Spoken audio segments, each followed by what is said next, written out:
जय माता दी। माता रानी के देसी पचरा सुना रही हूँ, आप लोग सुनिएगा। दरस बिना तरसला नैना हमारी हो, दरस बिना तरसला नैना हमारी हो, दरस बिना तरसला।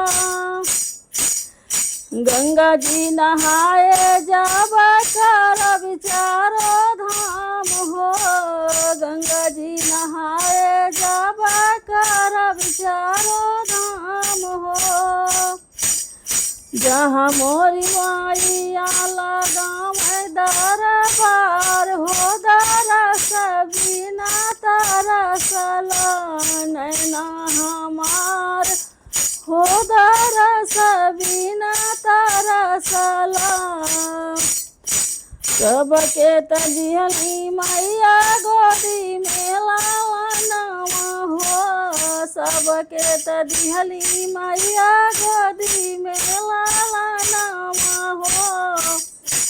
हमहू मंगिला मैया आचरा पसारी हो, हमहू मंगिला मैया आचरा पसारी हो।